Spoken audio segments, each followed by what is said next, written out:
Panggil Ustaz. Saudara yang dimuliakan Allah Subhanahu wa taala, untuk apa Allah menciptakan kita di atas dunia ini? Pernah ditanyakan pertanyaan ini kepada Syekh Dr. Muhammad Said Ramadan Al-Buti, ulama besar Al-Azhar yang ditinggal di Suriah, meninggal sebagai syahid sedang ceramah diledakkan orang bom. Meninggal, kita ingin berharap meninggal saat di majlis yang paling baik, di tempat paling baik, dalam amal yang paling baik, karena kita akan dicatat pada amal yang terakhir. Makanya ada ulama itu meninggal saat baca Quran, saat sedang khutbah, saat sedang ceramah, saat sujud terakhir. Itu diantara tanda-tanda husnul khatimah. Dan kita husnuzan bahwa Syekh Muhammad Said Ramadan Al-Buti salah satu ulama yang husnul khatimah. Syekh, untuk apa Allah menciptakan kita?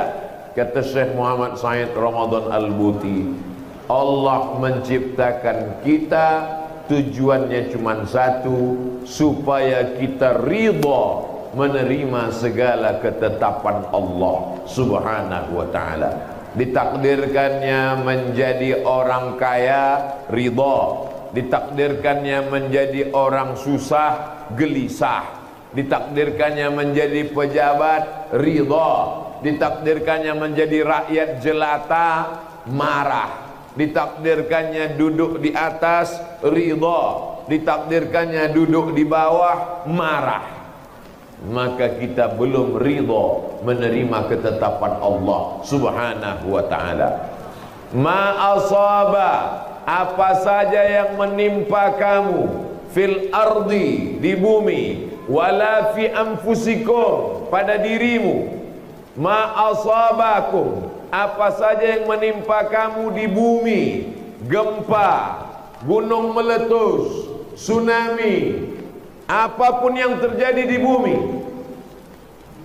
Ma asaba min musibatin fil ardi wala fi anfusikum, yang menimpa dirimu, sakit kepala, demam panas, covid, malaria, diabetes, jantung koroner, wala fi anfusikum, yang terjadi pada dirimu, illa fi kitabin, itu sudah dituliskan di kitab Lauhil Mahfuz, min qabli an nabra'aha, sebelum kami menciptakannya nyata di atas muka bumi, Allah sudah membuatkan programnya, ada catatan tulisan skenarionya. Inna dzalika 'ala Allahi yasir, dan itu semua mudah bagi Allah. Mudah, tak ada yang sulit bagi Allah Subhanahu wa ta'ala. Untuk apa diceritakan Allah itu dalam Al-Quran? Likaila ta'sau ala ma fatakum, kalau kamu tidak dapat sesuatu yang kamu inginkan, kamu tidak menjadi orang yang kecewa dan putus asa. Wala tafrahu bima atakum, dan kalau dapat, kamu tidak jadi orang yang angkuh, sombong dan berbangga-bangga. Kenapa? Allah la yuhibbu kulla mukhtalim fakhur. Allah tak suka pada orang sombong yang berbangga. Jadi kalau memahami ayat ini dengan baik, kalau dia kena musibah, kalau dia sakit, kalau dia terkena sesuatu yang tak menyenangkan, dia tidak akan putus asa. Dan kalau dia mendapat sesuatu yang menyenangkan, dia tidak akan angkuh dan sombong, karena dia yakin ini semua adalah ujian. Hanya saja yang satu ujiannya enak, satu ujiannya tak enak. Yang satu ujiannya jadi anggota dewan, yang satu ujiannya jadi wali kota, yang satu ujiannya jadi PNS, yang satu ujiannya tak usah disebutkan. Biasanya orang kalau sedang susah hati mudah tersinggung. Tapi semua ini adalah ujian. Banyak orang salah sangka kalau Gunung Semeru sedang batuk-batuk erupsi, ujian. Tapi kalau sedang dapat nikmat, dapat mobil, dapat rumah, itu adalah nikmat. Semuanya adalah ujian. Kalau diuji dengan yang enak-enak, syukur, alhamdulillah, wasyukru lillah. Kalau dapat yang tidak enak, bersabar. Ajaban li amril mu'min. Orang beriman itu menakjubkan. Kenapa menakjubkan? In asabathu sarra, kalau datang yang senang, rezeki berlimpah, kekuasaan tinggi, orang senang, dipuji-puji, popularitas, kaya raya, syakar, dia bersyukur, kana khairal lahu, itu baik bagi dia. Orang bersyukur dibalas Allah, la in syakartum la azidannakum. In asabathu dharra, kalau dapat yang tak menyenangkan hati, gunung meletus, badan sakit, datang yang tak menyenangkan hati, sabar, dia bersabar, kana khairan lahu, itu pun baik bagi dia. Orang yang sabar balasannya lebih hebat daripada orang yang bersyukur. Kalau orang bersyukur sekedar ditambah Allah, tapi orang yang bersabar, innama yuwaffas sabiruna ajrahum bighairi hisab. Orang yang sabar diberikan Allah balasan bighairi hisab. Tak ada hisab, tak ada hitungan, tak bisa dikira, tak bisa diduga. Makanya orang yang masuk surga itu nanti, insya Allah kita semuanya masuk surga, amin. Setelah dapat jannatin tajri min tahtihal anhar, setelah dapat wa masakina thayyibatan, setelah dapat berbagai macam, lalu kemudian Allah bertanya kepada penghuni surga, madza turidun? Hai penghuni surga, apa lagi yang kamu inginkan? Apa yang kamu belum dapat? Kata penghuni surga, ada satu yang kami belum dapat ya Allah. Apa itu? Ridhaka, ridhamu kami belum dapat. Rumah yang cantik dan indah di surga sudah dapat. Mengalir air sungai, makanan semua yang diinginkan. Walakum fiha ma tashtahi anfusukum, kamu mendapatkan apa yang segala kamu inginkan. Walakum fiha ma tad'un, semua yang kamu nyatakan, kamu suka, kamu ingin, kamu cinta, kamu dapatkan. Tapi ada satu yang belum, satu yang kami belum dapat ya Allah, ridhamu. Satu itu hanya didapatkan orang khusus. Orang yang dapat ridha Allah hanya orang yang ridha menerima takdir ketetapan Allah subhanahu wa ta'ala. InsyaAllah kita semuanya menerima takdir Allah subhanahu wa ta'ala. Tapi menerima takdir itu setelah al-kasbu wal ikhtiar. Itulah beda ahlus sunnah wal jamaah dengan ahlul bid'ah wad dhalalah. Namanya kelompok Jabriyah. Kelompok Jabriyah itu tak mau berusaha, dia hanya berpangku tangan saja. Kalau ada suami ibu nanti siang jam 9 tak kerja, waktu ditanya, abang tak kerja, kita ridho menerima ketetapan Allah. Itulah contoh ahlul bid'ah wad dhalalah.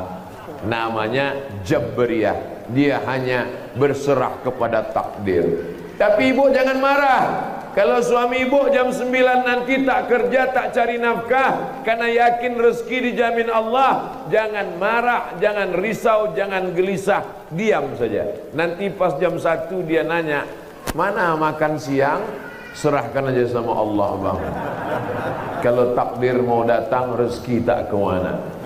Beda Imam Abul Hasan Al-Ash'ari, ada namanya al-kasbu wal ikhtiar. Ikhtiar artinya pilihan, antara bangun atau tak bangun, antara kerja atau tak kerja. Orang Palembang alhamdulillah sudah selamat dari ahlul bid'ah wad dhalalah. Mana buktinya? Kalau mereka tak berusaha berpangku tangan, ketua masjidnya berpangku tangan, wali kotanya berpangku tangan, DPRD-nya berpangku tangan, takkan pindah, takkan dapat relokasi Masjid Al-Istiqomah menjadi tempat yang nyaman. Mau kecil-kecil lah, mau sholat di trotoar lah. Ini kan rumah Allah. Kalau Allah mau pindah sendiri. Innama amruhu iza arada syai'an ayakula lahu kun. Pak Ketua Masjid, bagaimana sikap kita? Masjid ini kecil, tak dapat menampung lagi. Di pinggir jalan sudah sholat di trotoar. Serahkan aja sama Allah. Masjid ini rumah Allah. Terserah Allah lah mau diapakan. Kita ini kan cuma tamu di sini. Macam mana Pak Dewan? Apakah bisa masjid ini direlokasi? Kami hanya mengurus anggaran masyarakat. Adapun masjid, wa annal masajida lillah, kita serahkan aja ini kepada Allah. Macam mana Pak Wali? Kata Pak Wali, ini pun kita serahkan kepada Allah. Hancur dunia ini. Dunia ini tidak akan dinamis, tidak akan berkembang. Orang sholat Jumat berkeringat, berpeluh, panas, asam, kipas tak ada, AC tak ada. Pak Ketua Masjid, macam mana ini? AC tak ada, masyarakat sudah kepanasan, tak sanggup sholat Jumat. Orang ramai-ramai kemari, tertutup kaca, dinding tak terbuka. Macam mana ini menguap sudah? Kita mesti ridha menerima takdir Allah. Semakin panas, semakin bau, semakin berkeringat, semakin besar pahala kita di sisi Allah. Inilah orang yang perlu dicampakkan ke Sungai Musi. Umat Islam mesti bangkit. Kalau umat Islam tidak bangkit, kita tidak akan pernah merdeka dari penjajahan Belanda. Betul? Umat Islam adalah umat yang bergerak. Karena dalam Islam diajarkan fi kulli harakah barokah, dalam setiap gerak ada barokah. Tapi ada orang yang mengkambing hitamkan tasawuf. Orang tasawuf tidak pernah bergerak. Orang tasawuf hanya berzikir. Orang tasawuf hanya metik tasbih. Orang tasawuf hanya menyerahkan diri kepada takdir. Orang tasawuf hanya pejam mata, la ilaha illallah, la ilaha illallah, la ilaha illallah. Ini orang kurang baca, kurang iman, kurang pikir, kurang pulsa. Karena kalau ditontonnya tausiah kita pasti dia agak dapat pencerahan sikit. Tolonglah isi agak 2 giga, insya Allah beli paket agak cerah otakmu sikit. Siapa yang membebaskan Palestina dari penjajahan kaum salibis? Salahuddin Al-Ayyubi. Salahuddin Al-Ayyubi akidahnya Asy'ari, orang tasawuf. Siapa yang membebaskan Konstantinopel menjadi Istanbul? Dia adalah Muhammad Al-Fatih, akidahnya Maturidi. Maturidi dengan Asy'ari sama-sama Ahlus Sunnah wal Jamaah. Ahlus Sunnah wal Jamaah itu adalah Asy'ari dan Maturidi, dan dia adalah seorang tasawuf. Tasawuf artinya mensucikan hati dari penyakit-penyakit dunia. Nanti di akhir zaman umat Islam akan lemah, tercabik-cabik seperti makanan di atas meja makan. Satu menarik kakinya, satu menarik pahanya, satu menarik lehernya. Habis ayam panggang di atas meja makan. Aqillatun nahnu yawma idzin ya Rasulullah. Apakah jumlah kami waktu itu sedikit? Jumlah kamu banyak, tapi kamu terkena penyakit wahan. Dulu namanya wahan, sekarang berubah menjadi Wuhan. Asabakumul wahnu, kamu kena penyakit wahan. Wamal wahnu ya Rasulullah. Apa penyakit wahan itu ya Rasulullah? Hubbud dunya wa karahiyatul maut. Cinta mati, cinta hidup, takut mati. Tapi orang Palembang tidak takut pada kematian, walaupun dia orang tasawuf. Orang tasawuf dari Palembang pergi ke Makkah, belajar kepada ulama Makkah paling hebat, wali kutub waktu itu. Namanya Syekh Muhammad Abdul Karim Samman. Dialah pendiri tarekat Sammaniyah. Muhammad bin Abdul Karim Samman di ujung namanya Al-Madani, karena dia tinggal di kota Al-Madinah Al-Munawwarah. Syekh Mursyid Tarekat Sammaniyah Muhammad bin Abdul Karim Samman punya murid, nama muridnya adalah Syekh Abdul Somad Al-Falembani, menulis kitab namanya Sayrus Salikin. Sampai hari ini kitab Sayrus Salikin masih dibaca di masjid-masjid tua di Riau, karena kitab Sayrus Salikin adalah intisari saripati dari kitab Ihya Ulumuddin Imam Abu Hamid Al-Ghazali. Syekh Abdul Somad Al-Falembani tidak hanya seorang sufi yang memetik tasbih, berzikir Allah, tapi dia punya semangat jihad yang luar biasa. Dia mendengar berita ada kerajaan di Semenanjung Melayu yang sedang diserang kerajaan Siam. Kerajaan Siam adalah kerajaan yang menakutkan. Ayam kalau kuat belaga, kuat dijelaga, maka disebut dengan ayam Siam. Kampak, kalau kampaknya tajam disebut dengan kampak Siam. Orang barat menyebut negeri itu Siam, tulisannya Siam, negeri yang menakutkan. Orang takut berhadapan dengan orang Siam. Siam itu sekarang disebut dengan Thailand, negeri Thai. Orang yang paling jago bertarung, berteriak Allahu Akbar, ulama dari bumi Palembang, namanya Syekh Abdul Somad Al-Falembani, menolong umat Islam yang sedang diserang negeri Siam. Nama kerajaan di Semenanjung Melayu itu adalah Kerajaan Kedah, dan beliau menjadi salah seorang syuhada, mati syahid dalam peperangan. Dan salah satu kitabnya adalah kitab Fadail Jihad, keutamaan jihad. Jadi kalau ada orang mengatakan orang Asy'ari, orang tasawuf, orang ahlu sunnah berpangku tangan, tidak berjihad, tidak ada kasbu dan ikhtiar, maka sesungguhnya ini orang belum lagi memahami ahlu sunnah wal jamaah dengan baik. Tapi jihad kita sekarang, kita tidak bertempur dengan Siam. Pertempuran kita adalah bagaimana menambah AC masjid. Pertempuran kita adalah bagaimana memasang atap dari tempat wudhu ke pintu masjid supaya tak basah kena hujan. Pertempuran kita adalah bagaimana memperjuangkan supaya APBD kota dan APBD provinsi dipakai untuk masjid dan rumah tahfiz Quran. Takbir! Begitu memperjuangkan masa sekarang.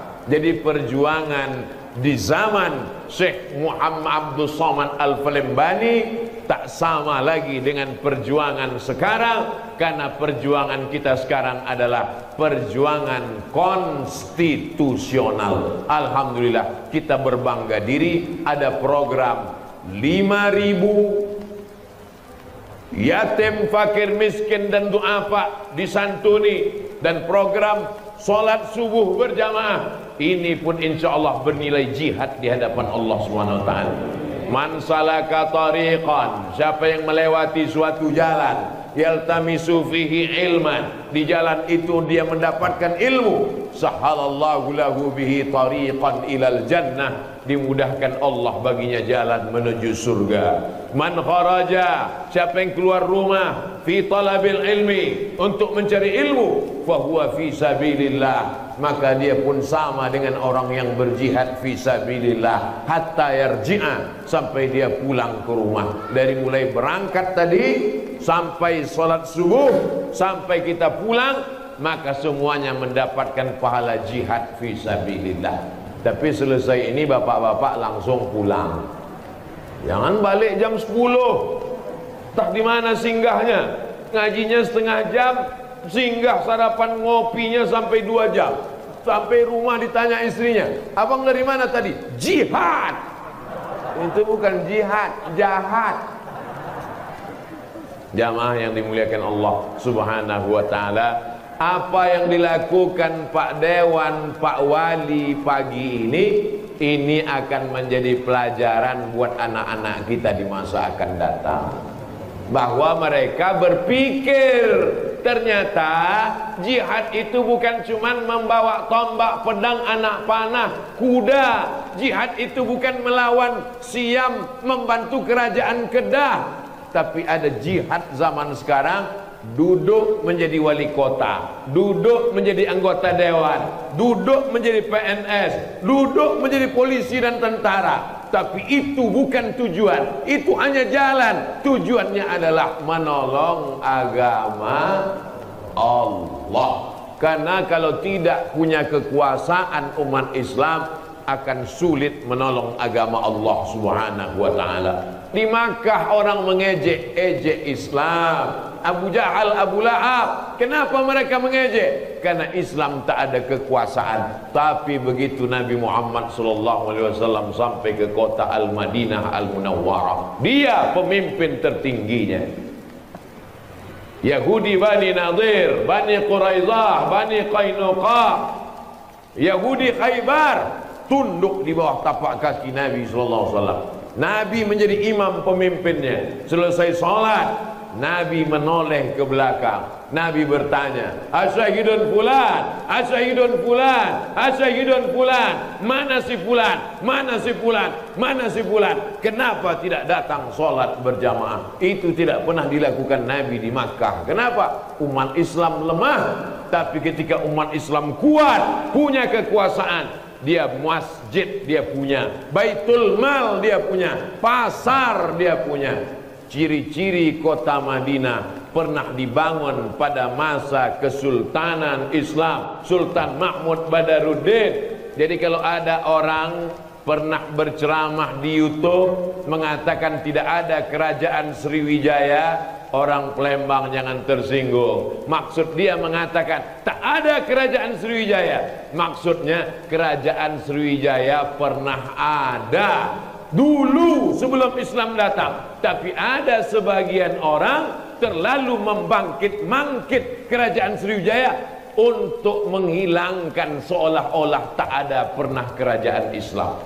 Yang betul adalah kerajaan Sriwijaya pernah ada, pernah gemilang, pernah menguasai sebelum Majapahit. Tapi setelah Islam datang, persis seperti yang dikatakan Nabi, khiyarukum fil jahiliyah, khiyarukum fil Islam. Kalau sebelum tobatnya hebat, maka setelah tobatnya juga mesti hebat. Ini sekarang banyak preman-preman, penjahat-penjahat, sebelum tobat hebat, gagah, luar biasa. Setelah tobat ciut macam ayam kena minyak lampu. Ini tak betul. Yang betul itu macam Khalid bin Walid.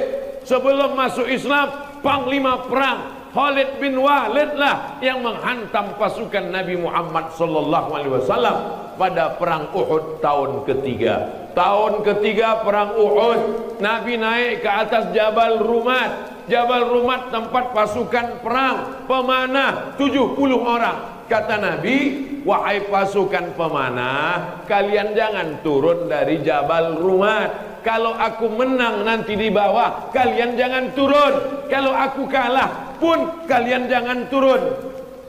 Apa yang terjadi? Ternyata pasukan Nabi menang. Tak tahan pasukan pemanah dari atas menengok harta rampasan perang berbagi di bawah. Turun mereka. Begitu mereka turun, pasukan Khalid bin Walid berputar dari belakang Jabal Rumat. Akhirnya umat Islam dipukul dari dua arah. Kalah umat Islam. Apa komentar ulama tentang peristiwa ini? Umat Islam kalah bukan karena Allah tidak menolong. Umat Islam kalah karena melawan perintah Rasulullah sallallahu alaihi wasallam. Sekali kita lawan Rasulullah, berkali-kali kita akan kalah. Jadi kalau hari ini orang berkata, kenapa Allah tidak menangkan kita? Mana pertolongan Allah? Mana janji Allah? Bukan Allah ingkar janji, tapi kita tak cukup syarat untuk menerima janji-janji Allah. Mudah-mudahan kita kembali ke jalan Allah. Apa yang terjadi pada Khalid bin Walid? Khalid bin Walid masuk Islam, Khalid bin Walid khiyarukum fil jahiliyah. Sebelum masuk Islam, Khalid bin Walid panglima perang. Sebelum masuk Islam, Khalid Walid gagah perkasa. Maka setelah masuk Islam, dia tetap juga menjadi panglima perang. Kalau diukur setiap jengkal badan Khalid bin Walid, tak lepas dari 3: bekas tebasan tombak, bekas tusukan panah, bekas pedang, maka ada di tubuh Khalid bin Walid. Tapi apa daya, dia menangis waktu mau sakaratul maut. Kenapa engkau menangis Khalid bin Walid? Badanku tak lepas dari 3: bekas anak panah, bekas pedang, bekas tombak. Tapi aku mati di atas tempat tidur. Dia tak mau mati di atas tempat tidur. Dia mau mati gagah perkasa sebagai orang mati syahid. Tiba-tiba waktu Abdul Somad memberikan pembekalan ke anak-anak muda, ada satu anak muda bertanya, Ustaz Somad, kenapa panglima-panglima umat Islam itu matinya dalam keadaan berdarah-darah? Kenapa tak matinya tenang di atas tempat tidur? Pengecut, mereka ingin mendapatkan derajat tertinggi adalah mati syahid. Kau bukan anak muda, kau adalah orang jompo yang terjebak di tubuh anak muda. Keinginan mereka adalah mati syahid. Umar bin Khattab syahid ditikam oleh Abu Lu'lu'ah. Sayyidina Utsman bin Affan syahid membaca Quran, dibunuh orang. Fasayakfikahumullah. Darah itu muncrat pas pada tepat ayat itu. Cukuplah engkau wahai Utsman bin Affan. Sayyidina Ali syahid ditikam oleh Abdurrahman ibnu Muljam. Dan Sayyidina Husain Sayyidus Syuhada menjadi seorang syahid, dipotong kepalanya, diarak-arak ke setiap negeri, dihadapkan di depan Yazid. Datang Yazid mengambil tombak, ditusuk-tusuknya mulut Sayyidina Husain. Menangis sahabat Nabi melihat. Apa kata sahabat? Itulah mulut yang dulu dicium Rasulullah sallallahu alaihi wasallam. Sampai hati engkau menusuknya. Wahai Yazid, laknat Allah untuk engkau.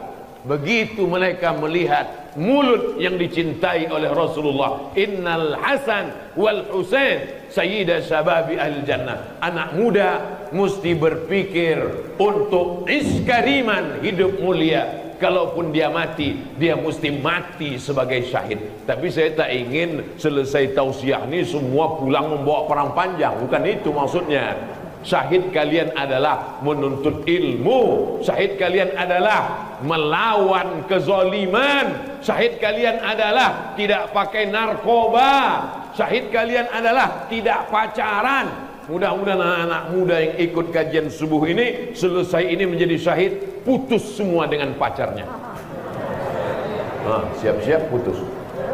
Saudaraku yang dimuliakan Allah Subhanahu wa taala, jadi memahami Islam itu mesti pemahaman yang benar. Maka insya Allah sering-sering ngaji, ikuti program subuh. Tapi karena Covid, kita dikhawatirkan ramai dan lain sebagainya, maka Pak Wali membuat satu jurus. Tidak diketahui di mana program subuhnya. Karena kalau diketahui ramai, tapi tak diketahui pun ramainya. Masya Allah, tabarakallah, melimpah ruah. Ternyata beginilah kota Palembang. Ziarah kubronya teramai se-Indonesia, paling ramai. Majelis maulidnya teramai. Orang di tempat lain maulid semalam 2 malam, 12 Rabiul Awal. Di sini maulid Arba'in. Setelah Arba'in malam tadi ditambah pula lagi Isrin tambah Arba'in Sittin. Tahun depan menjadi Tis'in. Amin. Kalau Tis'in 3 bulan itu kita maulid. Sesungguhnya umat Islam tidak mengenal maulid, karena setiap hari adalah maulid. Dari kecil kita diajarkan. Di kampung kami dulu diajarkan, anak lahir baca maulid Barzanji. Mengayun anak baca maulid Barzanji. Malam berinai, orang Melayu pestanya lama bukan main. 7 hari 7 malam. Ada namanya malam merisik, ada namanya malam meminang, ada namanya malam berinai, ada namanya malam khatam Quran, ada namanya malam akad. Habis itu baru kemudian malam walimah, 3 hari 3 malam, memotong sapi, kambing dan kerbau. Semuanya malam-malam itu diisi dengan maulid. Tak menengok bulan Rabiul Awal. Jadi kalau ada hari ini orang terheran-heran, kenapa baca maulid? Ini kan bukan bulan maulid. Kau lahir kapan? Ini orang sudah terputus dari sejarah nenek moyangnya. Orang Melayu dalam satu hembusan nafasnya sejalan antara adat istiadat dengan kecintaan kepada Sayyidina wa Maulana Muhammad sallallahu alaihi wasallam. Yang dinyanyikan adalah menyambut Rasulullah. Tala'al badru alaina min saniyatil wada. Yang disambut adalah Rasulullah. Tiba-tiba yang keluar mempelai laki-laki dari dalam kamar. Tala'al badru alaina. Yang disambut adalah Rasulullah. Tiba-tiba yang keluar cucu 7 hari digendong oleh kakek, datuk dan neneknya. Kenapa? Karena mereka semuanya ingin semua menjadi pencinta Rasulullah sallallahu alaihi wasallam. Alhamdulillah, tradisi-tradisi itu masih terus berlanjut. Maka apa yang kita lakukan subuh ini, apa yang kita lakukan tadi malam, supaya tradisi kebaikan ini berjalan di Palembang menjadi syiar, karena video kita ditonton oleh semesta alam, dan sampai hari kiamat ini tetap menjadi amal jariah insyaallah. Amin ya rabbal alamin. Itulah kajian subuh yang dapat disampaikan Al-Fakir Abdul Somad. Yang baik-baik datang dari Allah, yang tak baik dari Al-Fakir. Di akhir majlis mari kita berdoa kepada Rasulullah. Mudah-mudahan kita diberikan istiqamah iman Islam, sehat badan zahir dan batin. Yang punya jabatan diberikan Allah amanah, yang dalam susah diberikan kesabaran. Ala hazihin niyah wa ala kulli niyatin salihah. Al-Fatihah. A'udzu billahi minasyaitonir